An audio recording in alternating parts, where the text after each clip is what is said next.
स्वागत है हिस्ट्री की इस क्लास में। आई होप कि आप सब अच्छे होंगे, स्वस्थ होंगे। तो आज हम शुरू करने जा रहे हैं हिस्ट्री। एंड जैसा कि आप सब जानते हैं कि कमीशन ने अपना सिलेबस रिसेंटली आउट किया था। एंड उसमें जो हिस्ट्री का सिलेबस है वो कुछ इस प्रकार से रहेगा, जैसा कि आप अपनी स्क्रीन पे देख सकते हैं। I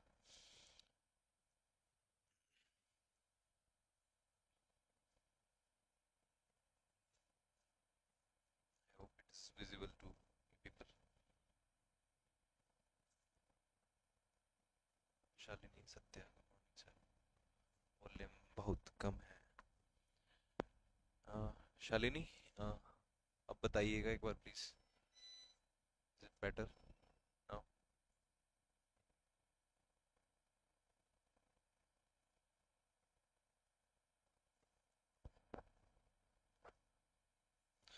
am I audible? Is the sound better now, Shalini?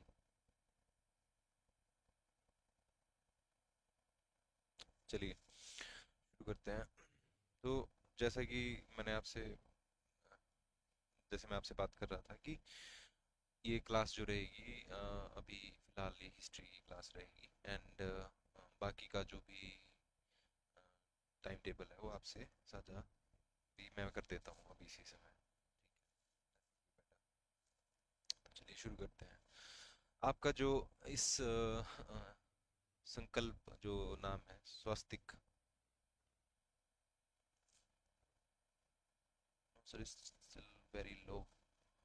Okay, then I have to एक बार मैं चेक करवाता हूँ किसी से। वेट करिएगा थोड़ी देर।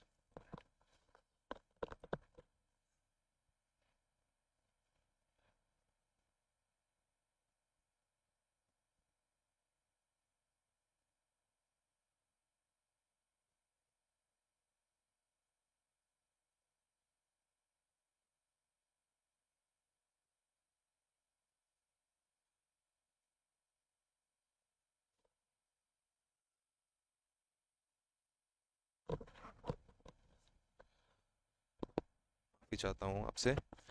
शालिनी, जैसा कि मैंने अपनी टीम से बात करी तो आई थिंक कि जो साउंड है it is better now. And अगर आपका साउंड आपको कम आ रहा है तो शायद हो सकता है आपके एंड से कोई इशू हो। प्लीज़ थोड़ा या तो अपना साउंड बढ़ा के देखिए या एक बार फिर से रिस्टार्ट कीजिए। ठीक है, तो शुरू करते हैं आज की क्लास। जैसा कि मैं आपको बता रहा था कि ये जो बैच है स्वास्तिक स्वास्तिक संकल्प बैच, संकल्प बैच जो रहेगा,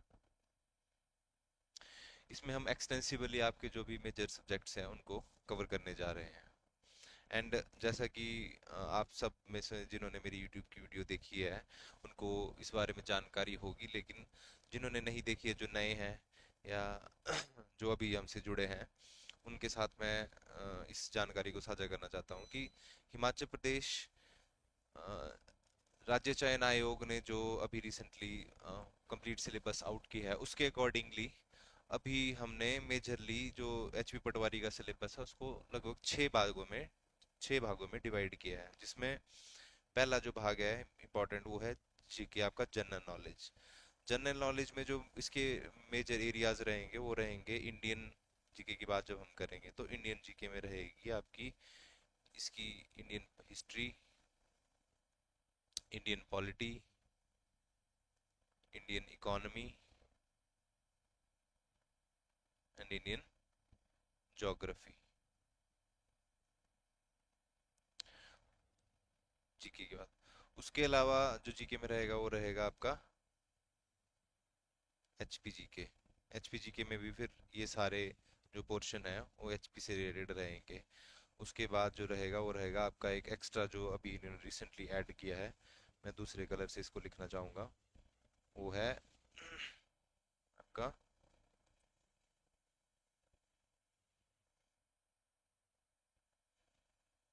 यूरोपियन हिस्ट्री।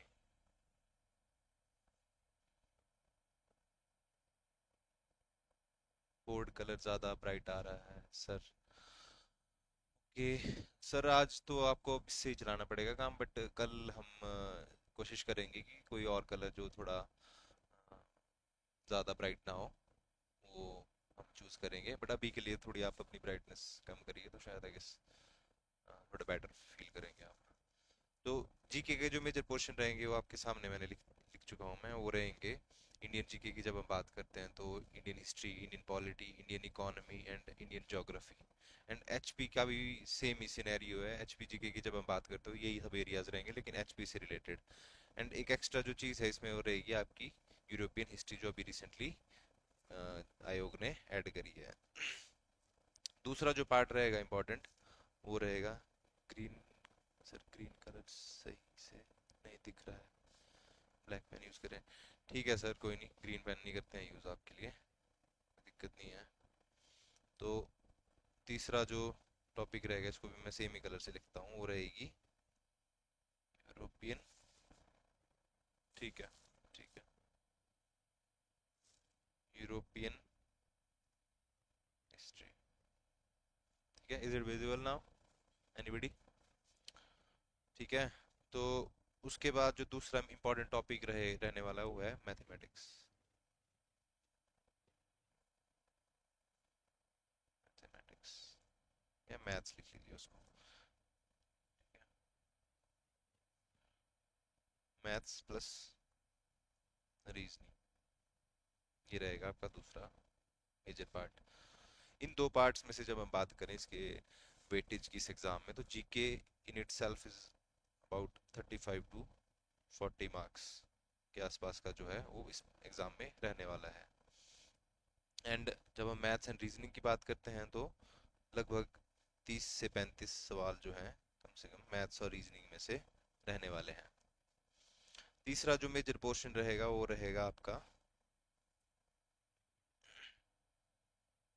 एवरीडे साइंस या साइंस लिखूंगा मैं उस चीज को। साइंस में आपके क्या क्या मेजर पोर्शंस है वो रहेंगे, physics, chemistry and biology. Plus जो एक रिसेंटली इन्होंने ऐड किया है इसमें वो है एग्रीकल्चर रिलेटेड इंफॉर्मेशन या जीके जो भी रहेगा। तो ये एक मेजर डेवलपमेंट है, एग्रीकल्चर एक नया इन्होंने जो है टॉपिक, जैसे ऊपर इन्होंने जब जीके की बात करता हूँ तो यूरोपियन हिस्ट्री इन्होंने ऐड किया है, उसी प्रकार से इन्होंने एग्रीकल्चर जो है साइंस में एक नया एडिशन के तौर पर इसको लाया है। उसके बाद जो चौथा टॉपिक रहेगा वो रहेगा आपका Hindi, and then is your English. ये दोनों जो भी सब्जेक्ट्स हैं ये आपके मैट्रिक यानी कि 10th लेवल तक के आएंगे। जब हम मैथ्स और रीजनिंग की बात करते हैं तो मैथ्स को भी उन्होंने लगभग 10वीं के 10th के लेवल तक ही रखा है। और सेम गोज विद साइंस, ज़्यादा एडवांस इन्होंने किसी भी चीज़ का लेवल किया नहीं है तो आपको ज़्यादा घबराने की ज़रूरत है नहीं, 10वीं तक के लेवल के हैं। हाँ थोड़ा एग्ज़ाम का जो लेवल है and जो उन्होंने डिमांड रखी है थोड़ी ऑब्वियसली बात है, उन्होंने एडवांस किया है डेफिनेटली, बट उसका मतलब ये नहीं है कि आपसे ये चीज़ें होंगी नहीं। सिक्स जो पोर्शन है या सिक्स जो आपका मेजर एरिया है वो रहेगा आपका कंप्यूटर। एंड इस तरह से इनकी डिवीजन की जब हम बात करें तो लगभग 10 से 15 मार्क्स की आपकी साइंस रहेगी। से लिखता हूँ इस मार्क्स वाली इसको। जब हम जीके की बात करते तो 35 से 40 मार्क्स का आपका जीके रहने वाला है। मैथ्स की बात करते हैं तो 30 से, मैथ्स प्लस रीजनिंग, तो मैथ इसकी वेटेज जो है 30 से 35 मार्क्स की रहने वाली है। साइंस की बात करते हैं जब हम तो 10 से 15 मार्क्स जो है साइंस से इंक्लूडिंग एग्रीकल्चर रहने वाले हैं। हिंदी और इंग्लिश 10 से 12 लगभग। उसी तरह से जो कंप्यूटर जो है वो भी कम से कम 10 से 15 के बीच में आपका रहने वाला है। इसी तरह से लगभग 120 क्वेश्चन जो है आरसीए आपको देने वाला है। तो ये तो रहे आपके जो भी मेजर एरियाज हैं वो।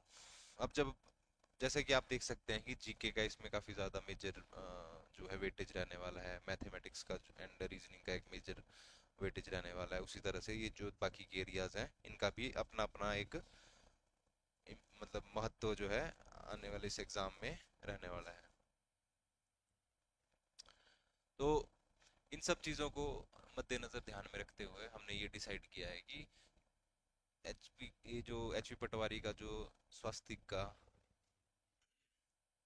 संकल्प बैच है उसमें हम दिन की 4 क्लासेस जो है वो लेने वाले हैं। जिसका शेड्यूल वैसे तो आप लोगों से साझा किया गया है, लेकिन आज भी मैं देख रहा था कि कुछ एक बच्चे थे जो इसके बारे में श्योर नहीं थे एंड वो क्वेश्चन कर रहे थे कि क्या शेड्यूल रहने वाला है। एंड तो उसके ऊपर मैं क्लैरिफाई कर दूं कि 9:30 से 10:30 बजे की जो क्लास आपकी रहेगी वो रहेगी हिंदी लैंग्वेज। ठीक है। उसके बाद 10:30 से 11:30 के बीच जो आपकी क्लास रहेगी वो रहेगी इंग्लिश लैंग्वेज की। ठीक है।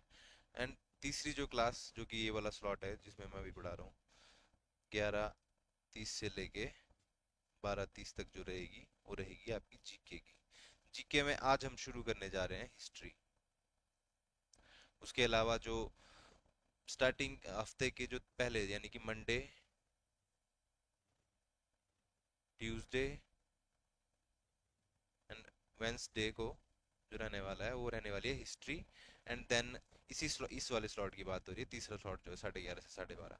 उसके बाद बाकी के जो 3 दिन रह गए यानी कि थर्सडे, फ्राइडे एंड सैटरडे को रहने वाली है आपकी ज्योग्राफी। अब कुछ बच्चे सोच रहे होंगे कि ऐसा क्यों। ऐसा इसलिए ताकि आपके एक हफ्ते में जो है हम 2 सब्जेक्ट्स को लेके चलें, जीएस एंड, क्योंकि ये बहुत ज़्यादा एक मेजर पोर्शन है एंड बहुत ज़्यादा वास्ट इन्होंने दे के रखा है। इसलिए हम ये चाहते हैं कि ना तो बच्चा ही एक सब्जेक्ट को पढ़ पढ़ के बोर हो, एट द सेम टाइम आपकी जो तो मल्टीपल सब्जेक्ट्स पे आपकी बेटर कमांड बन सके। आप अपना टाइम डिवाइड करना, जैसे कि मैंने आपको यूट्यूब के लेक्चर्स में भी बताया था कि time management is a major portion of this exam. And ठीक है, आपको उसी तरह से हम टाइम मैनेजमेंट करना सिखाएंगे एंड आपको 2 सब्जेक्ट्स आपके एक साथ इस स्लॉट में चलाएंगे। चौथा जो स्लॉट रहेगा वो रहेगा आपका 12:45 यानी कि 12:45 से लेके लगभग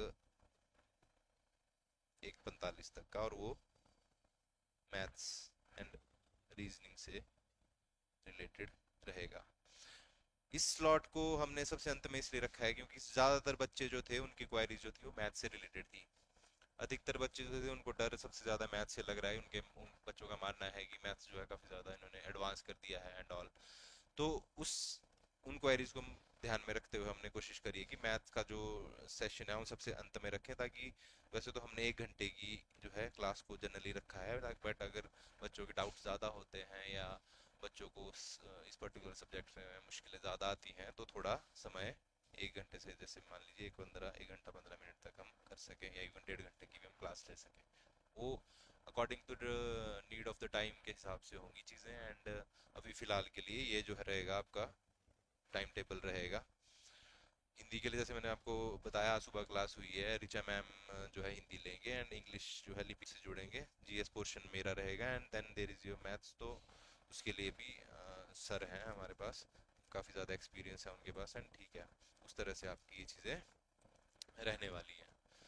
तो आई थिंक इस पर्टिकुलर चीज़ पे क्लैरिटी हो चुकी है कि किस तरह से हमारा रहने वाले हैं चीज़ें। एंड ये तो वीकली जो बातें हैं वो रहेगी। सैटरडे को आपका एक डाउट सेशन रहेगा, सैटरडेज को डाउट सेशन रहेंगे, प्लस एक जो है यूट्यूब पर आपकी करंट अफेयर की क्लास भी हुआ करेगी सैटरडे को। तो उस दिन एक आधे इसमें स्लॉट में हो सकता है कि कोई बदलाव हो, otherwise 5 day of the week इस तरह से रहेंगी चीज़ें। सैटरडे इसको आपके जो है डाउट सेशन रहेंगे। कोई भी आपको हफ्ते भर से कोई डाउट चला है किसी टीचर से, कुछ आपने डिस्कशन करना है, तो उसके लिए आपके लिए एक स्पेसिफिक स्लॉट रखा जाएगा एंड उसके लिए अलग से प्रावधान आपके लिए किया जाएगा। तो इस तरह से ये चीज़ें रहेंगी। अब बात रही, आगे बढ़ते हैं, मेरे ख्याल से काफ़ी टाइम हो गया इस चीज़ को करते हुए एंड ठीक है, लेट्स मूव फॉरवर्ड। तो आगे जाने से पहले मैं, जैसे कि आपको मैंने बताया कि आज की ये क्लास रहने वाली है, ये हिस्ट्री की रहने वाली है। हिस्ट्री रहेगी मंडे, ट्यूसडे एंड वेंसडे, 3 दिन हिस्ट्री रहेगी। And Thursday, Friday and Saturday को आपकी ज्योग्राफी रहने वाली है इस स्लॉट में 11:30 से 12:30 के बीच में। तो आपसे ये निवेदन है कि आप थोड़ा टाइम बाउंड रहें इन चीज़ों में एंड डेली इस लेक्चर को अटेंड करें, ताकि ज़्यादा से ज़्यादा आप चीज़ों को अच्छे से समझ सकें। अब शुरू करते हैं हिस्ट्री से।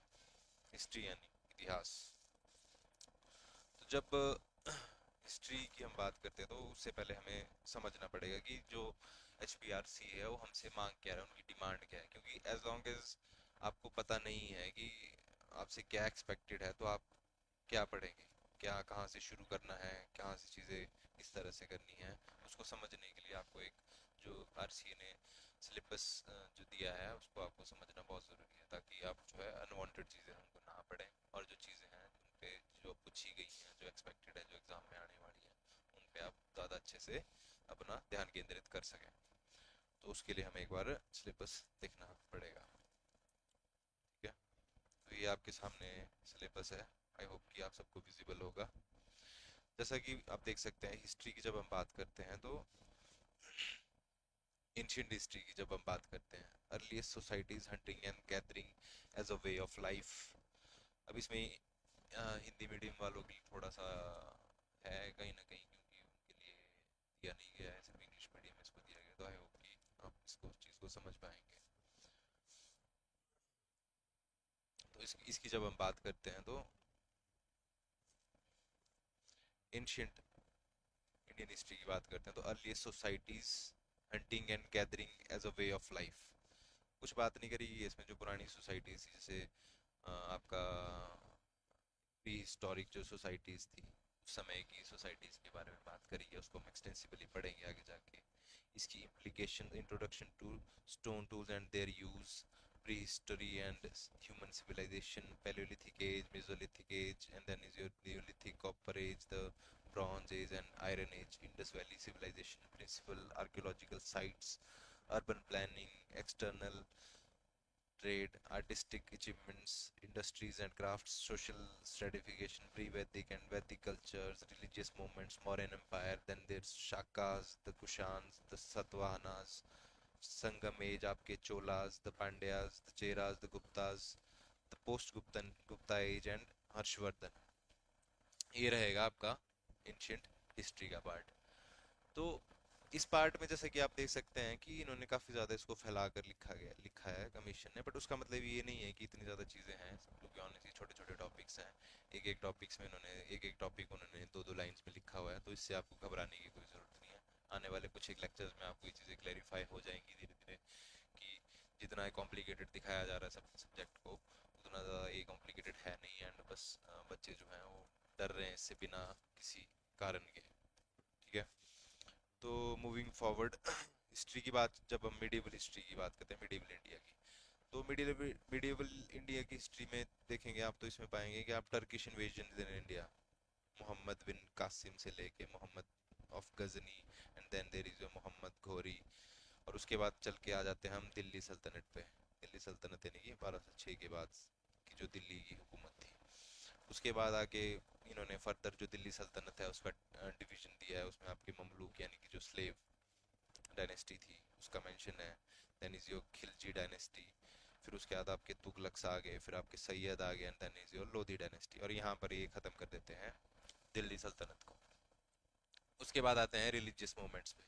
उसमें आपके सूफी मूवमेंट आ गई, चिश्ती ऑर्डर आ गया, द भक्ति मूवमेंट आ गई। भक्ति मूवमेंट के बारे में आपने सुना होगा कि ठीक है, दो तरह से, एक नॉर्थ और साउथ में डिवाइडेड थे ये। नीचे साउथ के जो होते हैं उनको अलवार नए नाच उस तरह से फर्दर डिवाइड किया, तो वो चीज़ें इसमें रहने वाली है। आगे को जो इन्होंने फर्दर इवन इतना ज़्यादा उन्होंने डिटेल में सब्जेक्ट सिलेबस को दे के रखा है कि उसमें आपके फर्दर इन्होंने जो मेजर पोइट्स रहे हैं या भक्ति सेंट्स रहे हैं, उनका नाम तक मेंशन किए हैं। शंकराचार्य, इवन यो रामानुजनाचार्य, माधवाचार्य, नामदेव, ज्ञानेश्वर, कबीर, गुरु नानक, रविदास, तुलसीदास, सूरदास, मीराबाई, चैतन्य, मुगल एम्पायर। उसके बाद उन्होंने मेंशन किया है then there is Maratha empire and rise of Sikh empires. तो जैसा कि आप देख सकते हैं, अभी ये जो सूफी सेंट्स इन्होंने जिनके नाम बताए हुए हैं, जिसमें शंकराचार्य हो गया, आपका रामानुजनाचार्य हो गया, माधवाचार्य हो गया, नामदेव, ज्ञानेश्वर, तो इनके ऑब्वियस सी बात है आपको अब इनकी जीवनियों के ऊपर नहीं जाना है बहुत ज़्यादा डीप, नहीं आपको ये चीज़ें पढ़नी है। किस हद तक पढ़ना है वो हम आपको सिखाएंगे, उसके लिए मैं आपके साथ जुड़ा रहूंगा, कितना आपने पढ़ना है। ठीक है, तो वो चीज़ें रहेंगी, तो इसमें इसमें डरने वाली कोई बात नहीं है। इसमें बस इनके इंपॉर्टेंट इंपॉर्टेंट जो चीज़ें हैं वो हम डिस्कस करेंगे। ठीक है, तो उस तरह से जो है ये रहने वाले हैं। इस पे हम इनके मेन मेन जो इंपॉर्टेंट टॉपिक्स हैं उनको डिस्कस करेंगे। एंड ठीक है, बहुत ज़्यादा डीप ना जाते हुए, तो डरने की आपको कोई ज़रूरत नहीं है। अंत में देखेंगे आप तो इसमें दिखेगा आपको कि इसमें मुगल एम्पायर तक का मेंशन है, मराठा एम्पायर का मेंशन है, इवन राइज ऑफ सिक्स यानी कि जो सिख एम्पायर है, जिसमें आपके जो आपके 10 सिख गुरुओं का मेंशन है, इवन राजा रंजीत सिंह से लेके बंदा बहादुर एंड ऑल, वो सब टॉपिक्स रहेंगे। लेकिन कितने पढ़ना है, कितना पढ़ना है आपने, वो ऑब्वियसली बात है, हम आपको बताएंगे। बहुत ज़्यादा डीप नहीं जाना है, लिमिटेड हम इसमें रखेंगे चीज़ें, क्योंकि अगर आप करने लगे तो फिर हम हिस्ट्री करते रह जाएंगे जब तक एग्ज़ाम होके ख़त्म हो जाएगा, क्योंकि इतनी वास्ट है हिस्ट्री। अगर इसी नहीं टॉपिक्स को भी लेंगे, बट ऑब्वियसली बात है इसमें भी इन्होंने, मैं आपको सच सच बताऊं तो ये इन्होंने कहीं ना कहीं जो है क्वेश्चन पेपर आपके सामने खोल के रख दिया है। ये टॉपिक्स हैं, जब सामने आपको क्वेश्चन पेपर इतना ज़्यादा क्लियर, तो आपकी शायद मेरे ख्याल से प्लस टू के एग्जाम में भी नहीं चीज़ें हुई होंगी। एम्बिग्यूटी तो थी, किताबें आपको पता थी पढ़नी कौन सी है, बट टॉपिक्स क्लेरिफाई नहीं थे। अभी इन्होंने तो आपको टॉपिक्स क्लेरिफाई करके दे दिए हैं, इसमें तो आपको टेंशन लेने की इतनी ज़रूरत होनी ही नहीं चाहिए। तो इस तरह से है, डरना नहीं है, एकदम बहादुरी के साथ तैयारी करते रहना, अपनी कोशिश करते रहना है। जब मॉडर्न हिस्ट्री की बात करते हैं तो उसमें आपकी बात होती है arrival of European companies in India, कि कब आपके पोर्चुगीज आए, कब आपके फ्रेंच जो है इंडिया में आए, कब आपके ब्रिटिशर्स इंडिया में आए, एंड उनके क्या क्या यहाँ पर मेजर जो भी काम रहे। उस तरह से ये चीज़ें इस पर्टिकुलर टॉपिक में रहने वाली है। गवर्नर जनरल्स ऑफ इंडिया जो रहेंगे, गवर्नर जनरल ऑफ बंगाल, यानी कि बाद में गवर्नर जनरल ऑफ बंगाल था, वही जाके गवर्नर जनरल ऑफ इंडिया जाके बने। बट उनकी जो भी बेसिकली मोटे मोटे जो भी उनके डाटा है, वो viceroys of India, then there is your provincial autonomous states in of India and their conflicts with European trading companies. तो बेसिकली ये जो provincial autonomous states of India and their conflicts with European trading companies का जो मतलब है, basically जो भी जैसे अब मराठास थे, एंड देन देयर आपके कौन थे, सिक्स थे, इवन और राजपुतानास थे, इनका जो भी कन्फ्लिक्ट रहा है ब्रिटिशर्स के साथ, तो वो इसमें डिस्कस किए जाएंगे। इंडो मराठा वॉर्स हो गए, या फिर आपके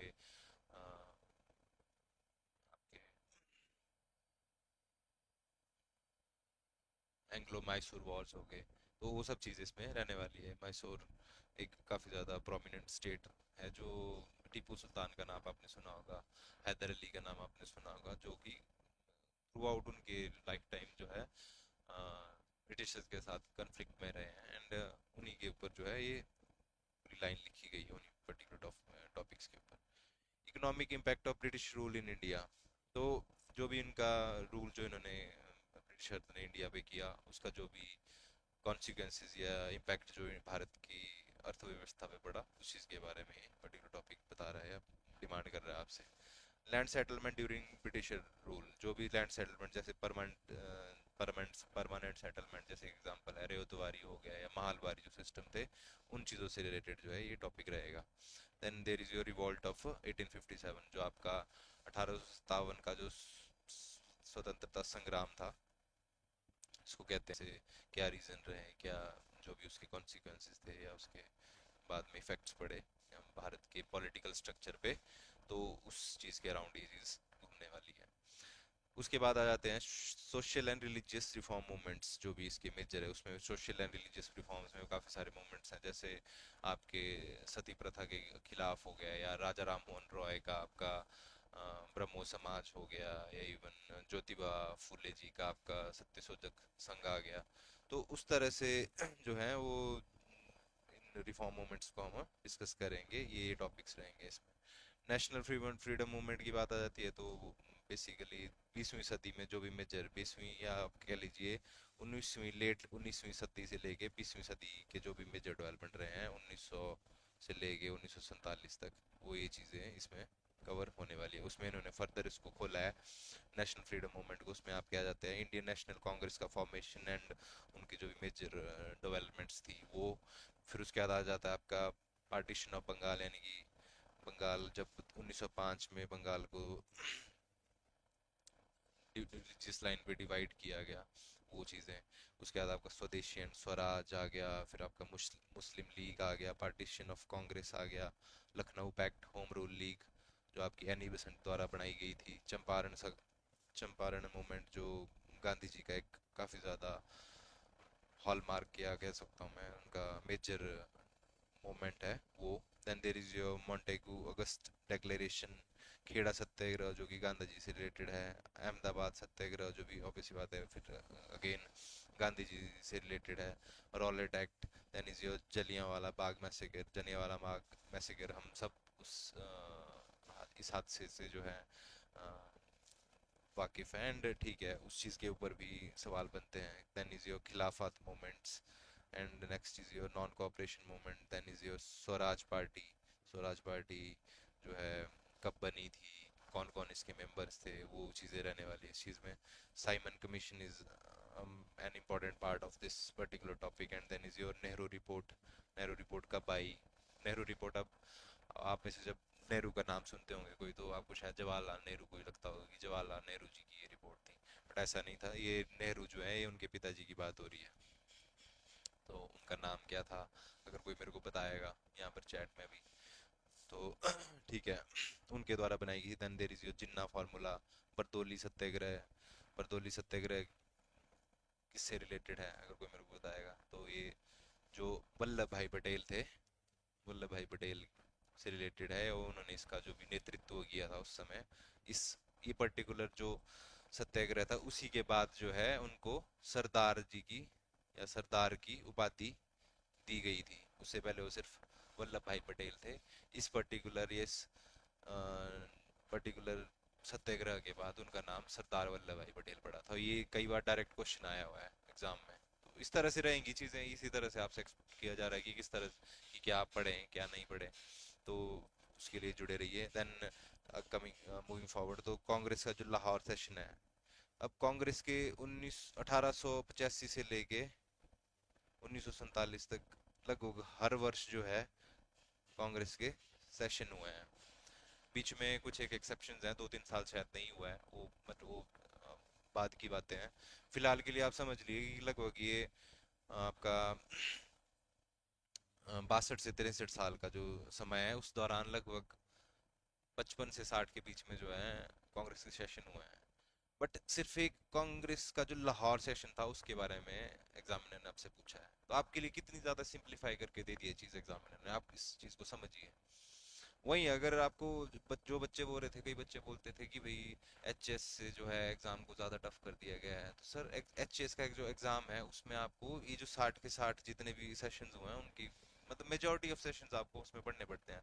उनकी किसने कौन उन पर्टिकुलर सेशंस का जो प्रेसिडेंट रहा है, कहाँ पे वो हुआ है, वो चीज़ें आपको पढ़नी पड़ती है। लेकिन एग्जामिनर ने आपके लिए देखिए कितनी सिंपल कर दी है यहाँ पर चीज़। कांग्रेस का सिर्फ लाहौर सेशन पूछा है, इसकी डेट पूछेंगे, वो इसकी इसकी जो प्रेसिडेंट कौन थे उसके बारे में पूछ रहे हैं। इसमें मोटे मोटे जो भी मेजर मेजर इसकी जो डेवलपमेंट्स थी, जो इसमें सुझाव पारित किए गए थे, उनके ऊपर सवाल रहेगा। तो इतना तो ये तो डूएबल है, ये तो आप करने योग्य है चीज़, तो इसके बारे में इससे ज़्यादा घबराने की जरूरत नहीं है। बस इन्होंने, मैं जैसे कि आपसे बार बार कह रहा हूँ कि सिलेबस को जो है काफ़ी ज़्यादा फैला दिया है, बट उसका मतलब ये नहीं है कि चीज़ें टफ हैं।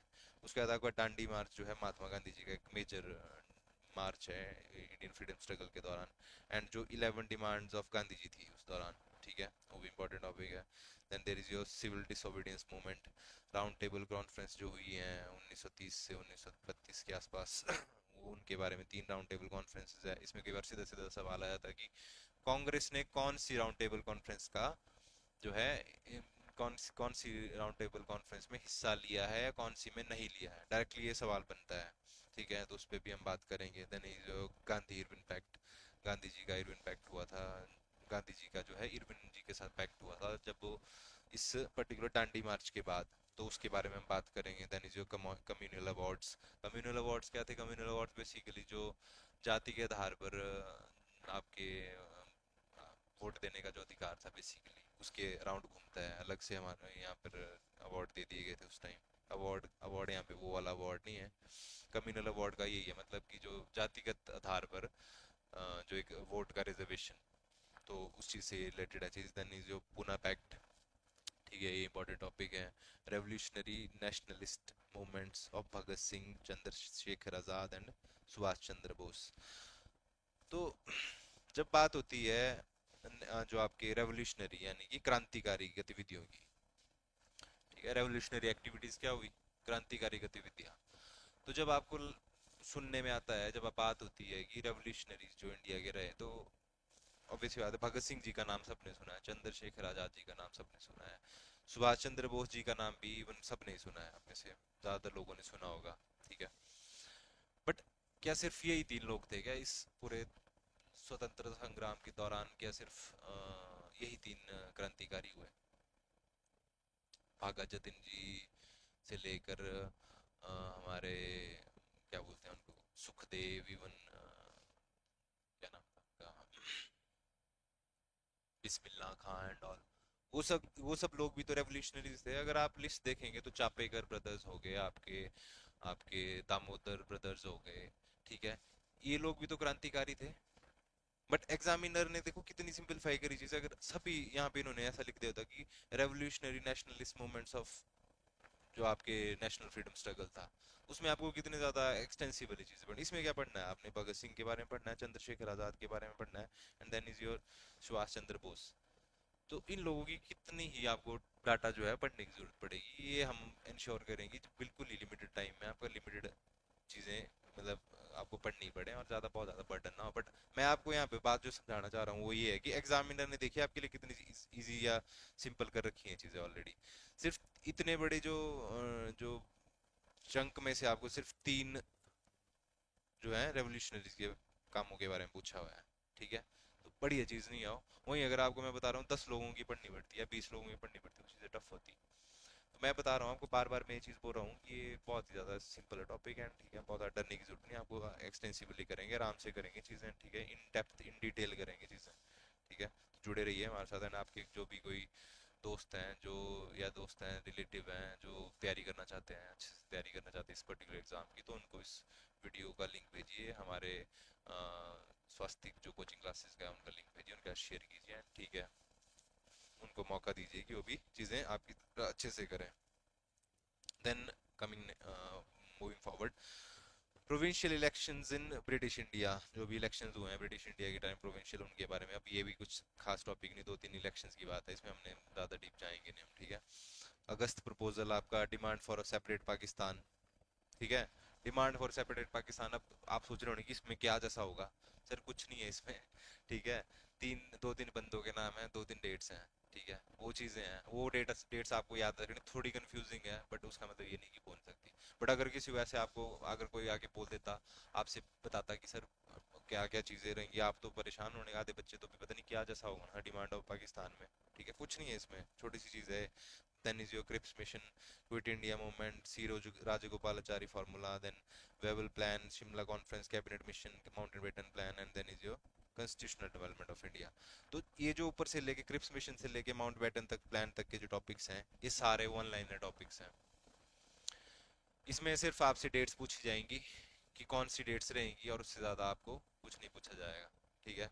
तो इस तरह से रहेंगी चीज़ें, ठीक है। कॉन्स्टिट्यूशनल डेवलपमेंट्स ऑफ इंडिया, अब ये जो चीज़ें हैं ये थोड़ी सी टेक्निकल है, बट ऑब्वियस बात है करके जाना है हमने, ठीक है। वो चीज़ रहेगी और इसको करवाऊंगा मैं आपको। रेगुलेटिंग एक्ट ऑफ 1773 क्या क्या था इसमें, क्या क्या नहीं था। Then is your Pitt's India act of 1784, charters act of 1793, Charter Act of 1813, and then is your Charter Act of 1833, Charter Act of 1853, and Government of India Act of 1858। ये जो government of India act of 1858 था, ये काफ़ी ज़्यादा important है क्योंकि ये आया था आपका, जो आपका 1857 की जो क्रांति थी उसके बाद। अंग्रेजों ने समझ लिया कि जो नेटिव्स हैं यानी कि जो इंडियंस हैं उनको ज़्यादा गुलाम रख कर, ज़्यादा उन पे अत्याचार करके हम लोग जो है राज नहीं कर पाएंगे इस देश पे। तो उससे अच्छा है हम जो है अच्छे से उन पे एटलीस्ट उनको दिखाने के लिए, तो इस पर्टिकुलर एक्ट को जो है एक्ट, जो गवर्नमेंट ऑफ इंडिया एक्ट जो 1858 है, इसको एक्ट ऑफ गुड गवर्नेंस भी कहा जाता है। एटलीस्ट जो अंग्रेजों ने हमें बोला, वो तो उन्होंने यही बोला कि इसके बाद जो है हम आपके जो भी पर्सनल मैटर्स है, जैसे कि एक आपका डलहौजी की जब हम बात करते हैं तो उनके जो एक्ट जो आपका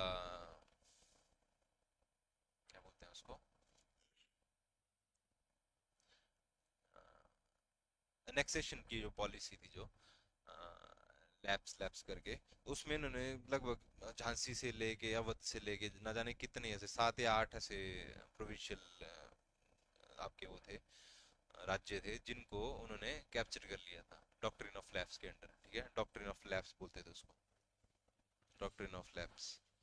तो डॉक्ट्रिन ऑफ लैप्स के अंदर जो है उनको आपने लैप्स कर लिया, उनकी आपने बेसिकली ऑटोनॉमी ले ली, उनकी स्वतंत्रता ले ली आपने, उनको कंट्रोल कर रहे हैं अपने तरीके से। उन्होंने यूरोपियंस रख दिया उनके कोर्ट में, जैसे अब राजा होते थे तो उनका जो कोर्ट होता था, उनका जो राज भवन जिनको बोल सकते हैं आप, तो उसमें उन्होंने यूरोपियंस को डाल दिया। वहाँ पे उनकी जो भी डिसीजन लेने की जो मैकेनिज्म है, प्रणाली है, उसको आपसे उससे आप छेड़छाड़ कर रहे हैं, वो सब चीजें।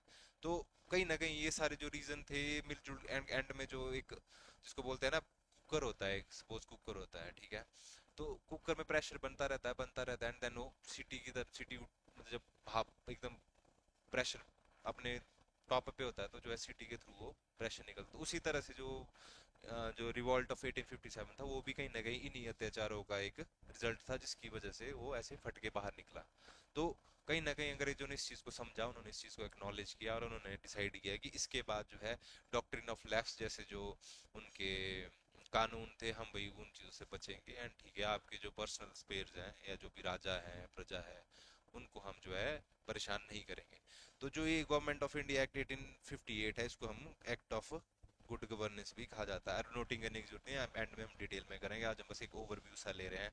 एंड अभी मैं चीज़ें थोड़ी सी स्लो इसलिए करा रहा हूँ कि कुछ एक बच्चे हैं जो इस प्रोसेस में हैं अभी भी, एंड ठीक है वो अभी हमसे जुड़े नहीं हैं। तो आई होप कि आप जो लोग भी हमसे जुड़े हैं वो इस चीज़ को समझें कि 1 या 2 दिन जो है थोड़ा धीरे धीरे अगर हम चलेंगे, क्योंकि हो सकता है कि आप में से कुछ लोग हैं जो ऑलरेडी ये नोटिफिकेशन पढ़ चुके हैं, उन्होंने ऑलरेडी जो है मटेरियल देखा, उन्होंने ऑलरेडी हिस्ट्री पढ़ी हुई है अच्छे से इन डेप्थ।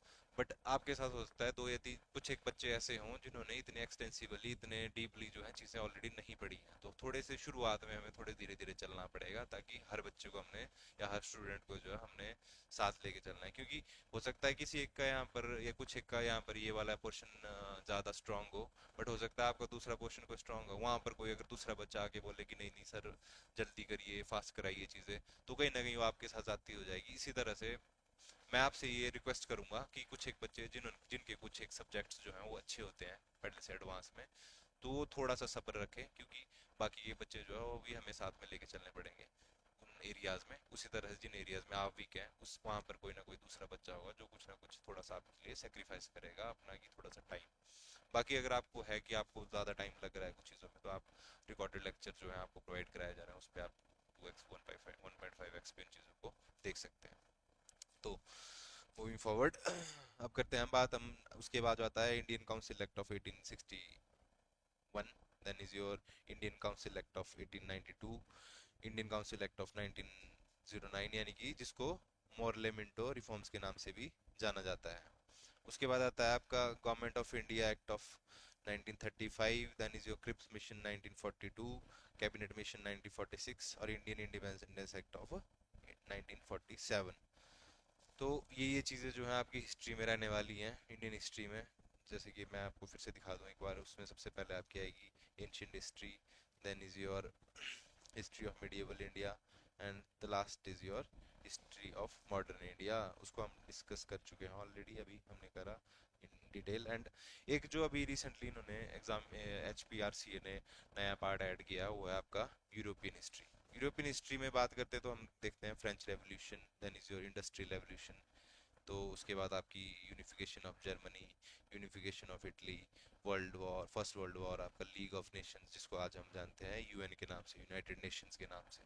उसका नाम पहले हुआ करता था लीग ऑफ नेशंस, 1919 में बना था as a league of nations इसका नाम रख के, पर 1945 में ये हो गया आपका यूनाइटेड नेशंस। ठीक है, तो लीग ऑफ नेशंस में क्या पूछ लेंगे, हाँ जी कब बना था, या इसका जो आज की डेट में किस नाम से जाना जाता है इसको, यही है यूनाइटेड नेशन। 1945 1919 में बना था एज लीग ऑफ नेशंस, और 1945 में बन गया इसका यूनाइटेड नेशंस। यूनाइटेड नेशन से हम सब वैसे फेमिलियर हैं, तो जैसे जिनको नहीं पता वो बेसिकली वर्ल्ड वॉर जब खत्म हो, वर्ल्ड वॉर 1, मैं इसके पीछे जो स्टोरी है मैं आपको थोड़ा सा साझा करूंगा।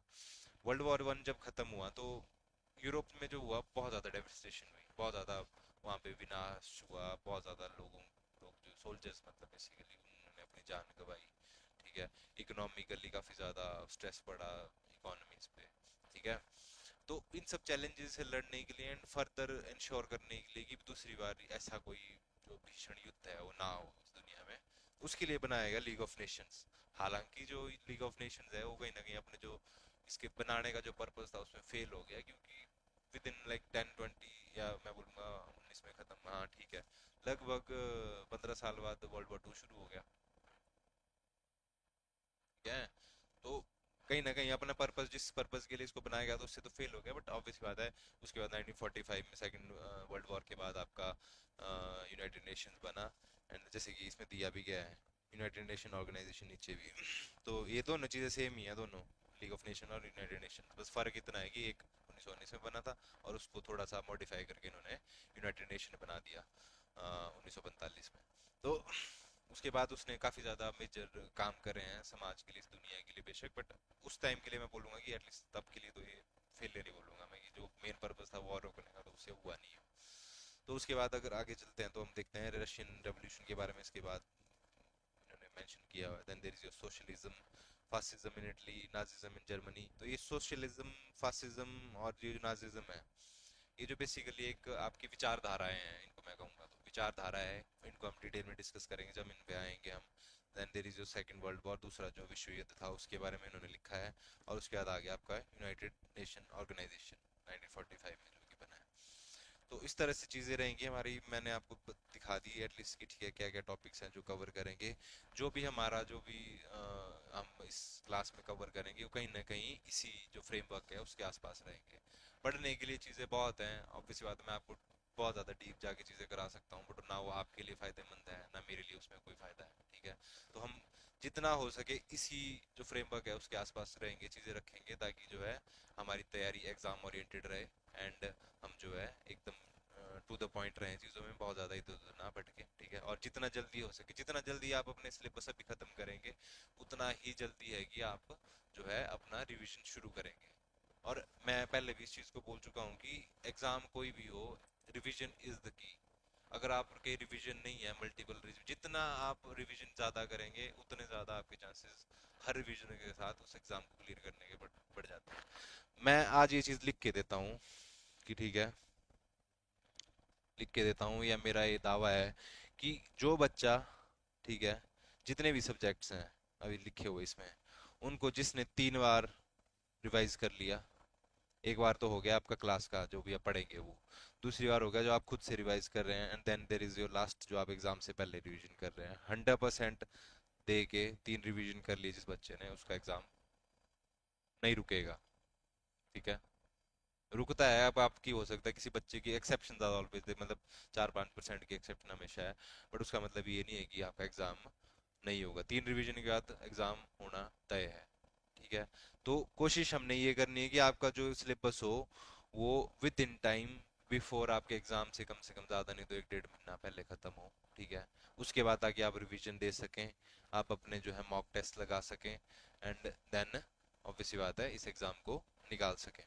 तो इस तरह से कुछ चीज़ें रहेंगी। सिलेबस में आपसे डिस्कस कर चुका हूँ, क्लासेस के शेड्यूल आपसे डिस्कस हो चुके हैं, एंड ठीक है मैंने आपको बता दिया कि किस तरह से हम तैयारी करवाने जा रहे हैं। इसकी जो टॉपिक्स की जो आपको क्वेश्चन रहेंगे इस वीकेंड में आपसे, जितने भी आज, हाँ, जितने भी टॉपिक्स हैं इन जनरल हम जितने भी पढ़ाने वाले हैं उनका आपको एक फुल लेंथ मॉक भी मिल जाएगा। तो ठीक है, अच्छे से ये तैयारी करेंगे हम, ठीक है। 1250 रुपये इसकी जैसे आपको पता है फीस है। अपने आसपास जो भी आपके लोग हैं, जितने भी आपके जानने वाले, आपके दोस्त, आपके रिश्तेदार हैं, उनमें इस लिंक्स को, हमारे चैनल के यूट्यूब के लिंक्स को भेजिए, ठीक है, ताकि हमें भी थोड़ी सी मदद हो और हम भी आपको उतने ही अच्छे से पढ़ा पाएँ, ठीक है। तो वैसे आज टाइम तो हो ही गया, बट थोड़ा सा मैं आपको शुरू कर देते हैं हिस्ट्री आज के लिए। बाकी मैंने आज ये वाली क्लास थी, मोटी मोटी आपकी इंट्रोडक्टरी क्लास थी आपका, ठीक है। थोड़ा सा मैं आपको कोशिश कर रहा था कि सब्जेक्ट के रिलेटेड जो भी आपके डाउट्स हैं उनको, अगर होंगे सब्जेक्ट और सिलेबस से रिलेटेड, तो उनको दूर कर सकूं, एंड ठीक है वही मेरा मेजर एम था आज की डेट में।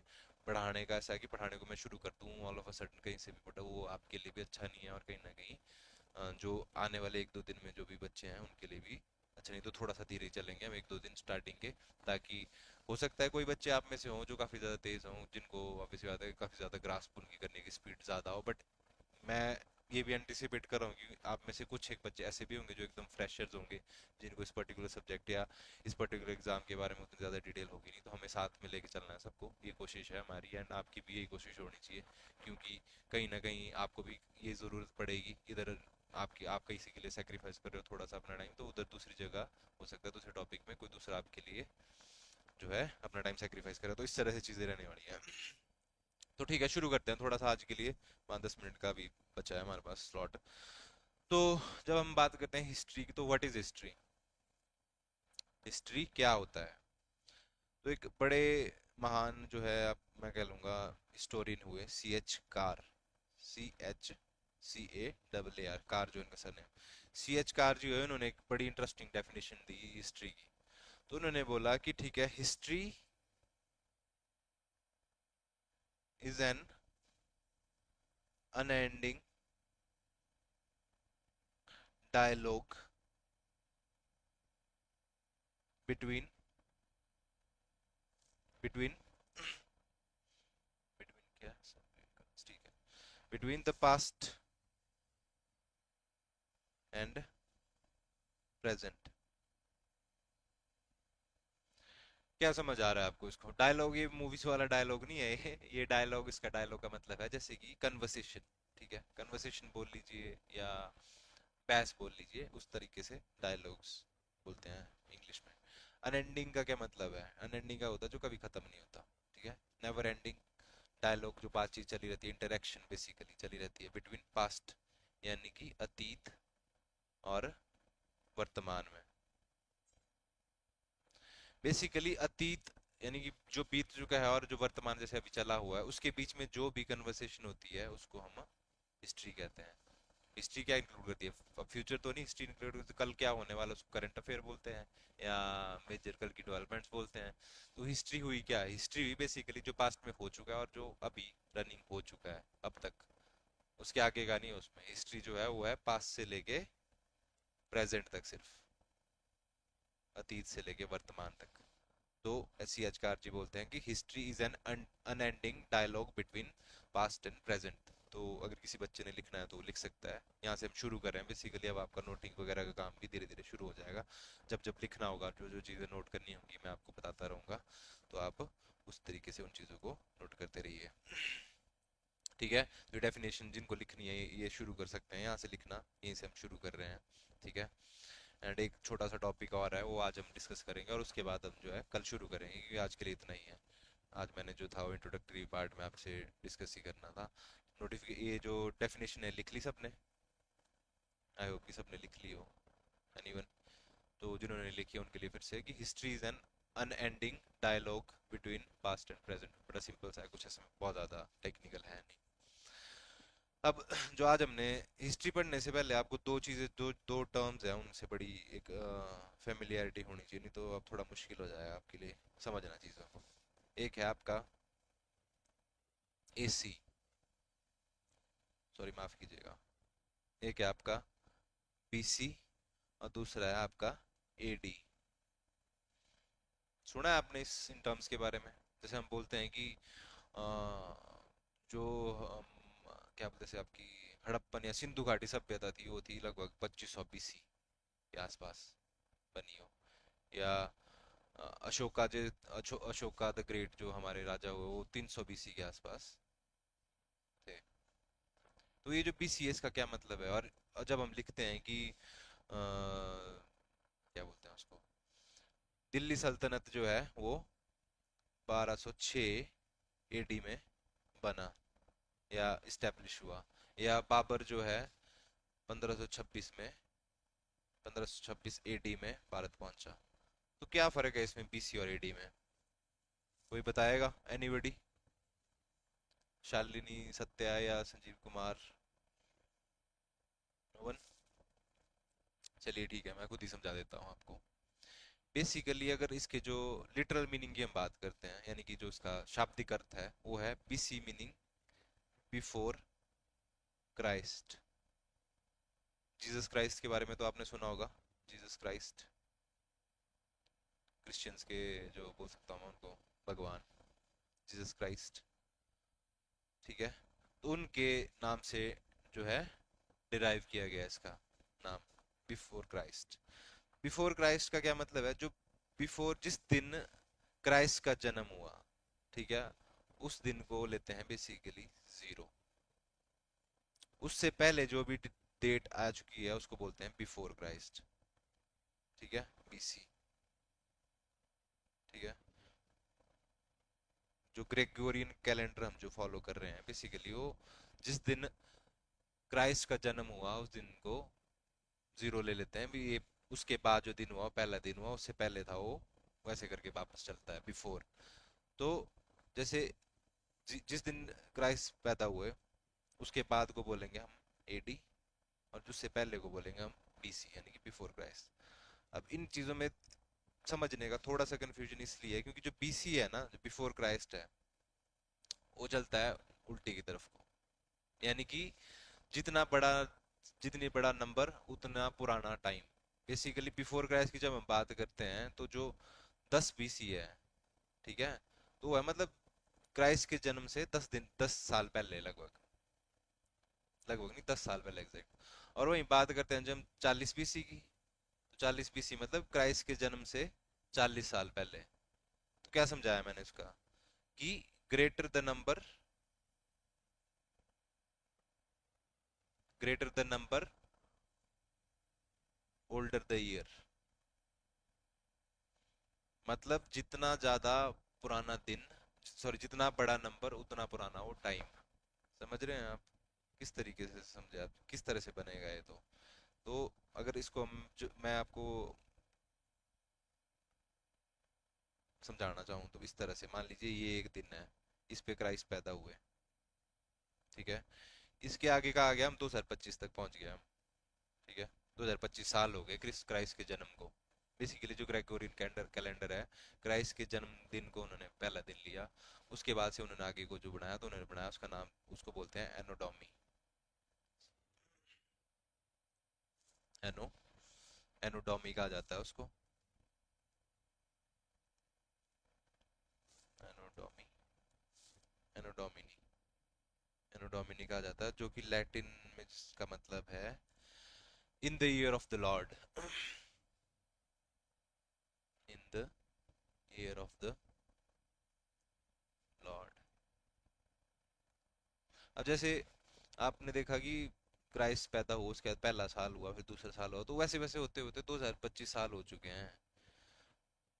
क्राइस्ट के पैदा होने के 1947 1947 ईयर बाद क्या हुआ, भारत आजाद हुआ, ठीक है।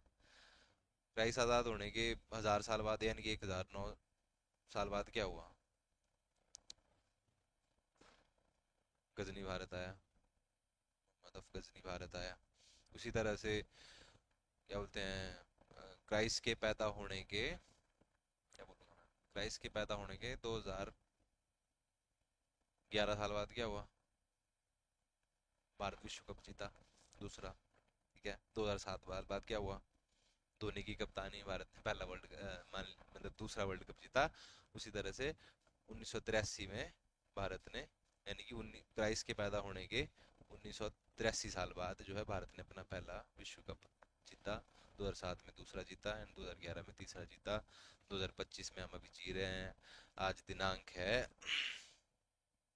22 दिसंबर 2025। तो लगभग कितने, इतने दिनों बाद हम यहाँ पे पहुंचे हैं क्राइस्ट के पैदा होने के बाद, ठीक है। इसमें इतना कंफ्यूजन नहीं है, सीधे सीधे आगे को चल रही है ईयर्स। बट जो बीसी है वो चलता है मतलब उल्टा।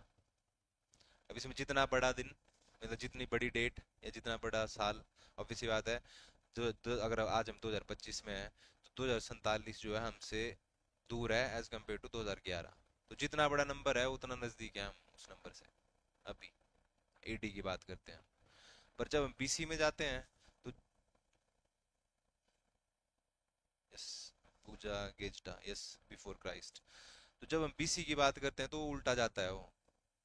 मौर्यन एम्पायर हुआ लगभग 600 बीसी, ठीक है।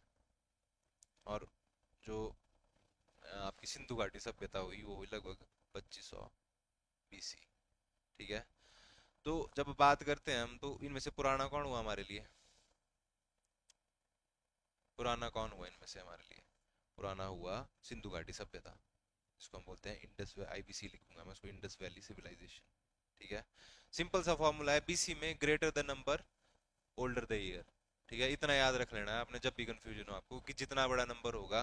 अब 600 जो है 25 से छोटा है, तो मतलब 600 जो है वो नया है कंपैरेटिवली।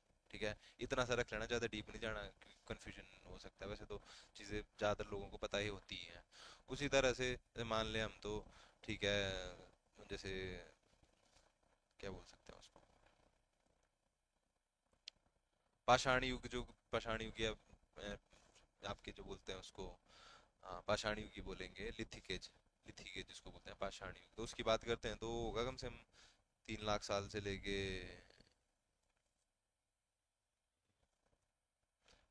3 लाख साल से लेके 10,000 साल तक। ठीक है। तो इस तरह से यही फॉर्मूला रहेगा, greater the number older the year. Christ से बाद जितने भी हुए आगे की तरफ, ठीक है, क्राइस्ट के पैदा होने और क्राइस्ट से पैदा होने से पहले जो भी रहे वो इस साइड को। तो बीसी के केस में एक चीज़ है, greater the number older the year. तो आज के लिए इतना ही समझना है आपने, इतना ही करके आना है। ठीक है, कल एसी और, सॉरी, बीसी और एडी का जो भी कंफ्यूजन है, आई होप कि आपको क्लियर हो चुका है। अगर नहीं हुआ तो आप कल फिर से पूछ सकते हैं मेरे से, या घर से आप एक बार फिर से कोशिश करके आ सकते हैं इसको समझने की। ठीक है, समझने के लिए इसमें इतना है नहीं कुछ, बस यही है कि, ठीक है, बीसी से, क्राइस्ट के पैदा होने से पहले जो भी टाइम है उसको बोलते हैं बिफोर क्राइस्ट। एंड जितना बड़ा वो नंबर हो जाता है साल का, उतना ही वो पुराना वो टाइम हो जाता है।